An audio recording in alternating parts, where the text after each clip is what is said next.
Méditation de la communauté des disciples du Christ vivant en ce samedi de la 30e semaine du temps ordinaire, année liturgique A. Évangile de Jésus-Christ selon saint Luc, au chapitre 14, les versets 1, puis 7 à 11. Un jour de sabbat, Jésus était entré dans la maison d'un chef des pharisiens pour y prendre son repas, et ces derniers l'observaient. Jésus dit une parabole aux invités lorsqu'il remarqua comment ils choisissaient les premières places, et il leur dit: « Quand quelqu'un t'invite à des noces, ne va pas t'installer à la première place, de peur qu'il ait invité un autre plus considéré que toi.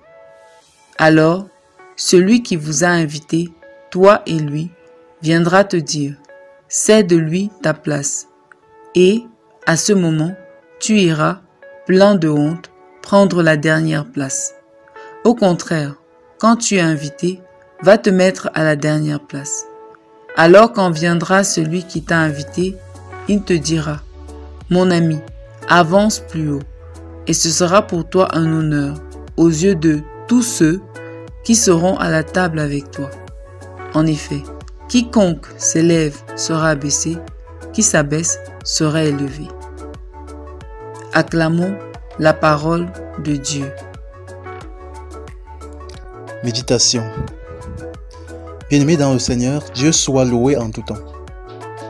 Dans l'évangile de ce jour, Jésus est invité à prendre part à un repas donné par un chef des pharisiens.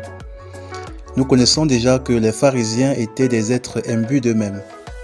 Et ce mauvais pli se faisait ressentir dans leur manière de se vêtir, de parler, de prier et même de se présenter à des événements auxquels ils étaient invités. Lorsqu'ils étaient invités à une cérémonie publique, ils n'aimaient pas se faire installer par le protocole, mais fonçaient dès leur arrivée vers les places d'honneur parce qu'ils estimaient que ces places leur revenaient de droit et de fait. Jésus va une fois de plus fustiger leur orgueil, rien qu'en les observant prendre les premières places lors de ce repas. Cette scène nous pousse à méditer sur ce qu'est l'orgueil et sur ce qu'il n'est pas. L'orgueil est le fait de s'élever soi-même, de se surestimer, c'est-à-dire se donner plus de valeur que l'on en a, se donner plus de capacité que l'on en a. Être orgueilleux en se surestimant, c'est justement montrer combien nous nous connaissons mal. L'orgueil qui se manifeste par la surestime de soi est le signe d'un manque de connaissance de soi. On dit de l'orgueilleux qu'il se méprend sur lui-même, il se méconnaît. Il n'a pas appris à savoir qui il est en réalité. C'est le cas des pharisiens de l'Évangile. En matière de piété et de proximité avec Dieu, ils se savaient supérieurs aux autres.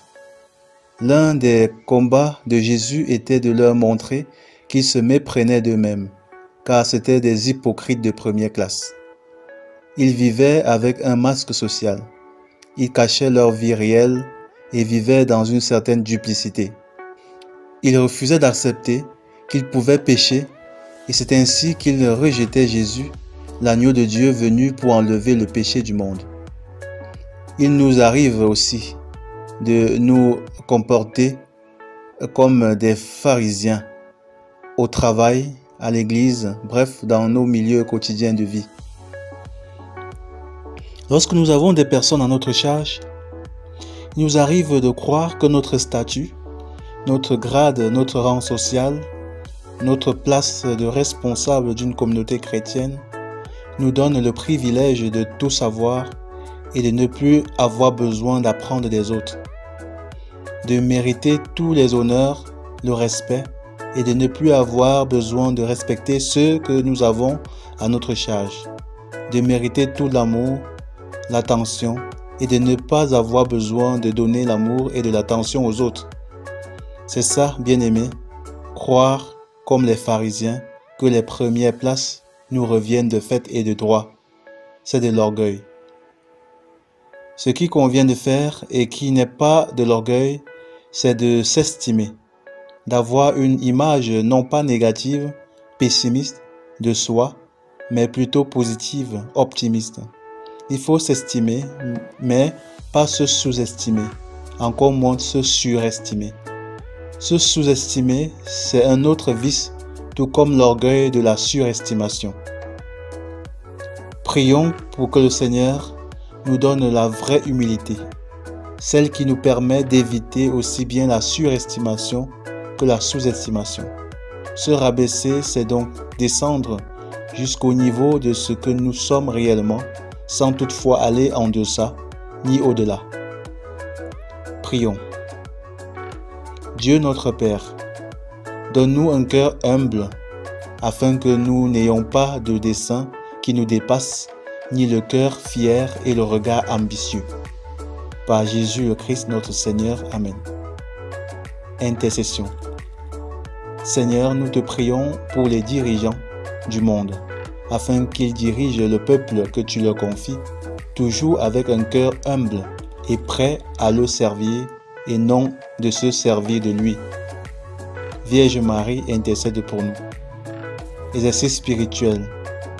Prions le Seigneur de nous donner la grâce de nous abaisser en toutes choses, afin qu'il puisse lui-même nous mettre à notre juste place. Loué soit Jésus-Christ, à jamais.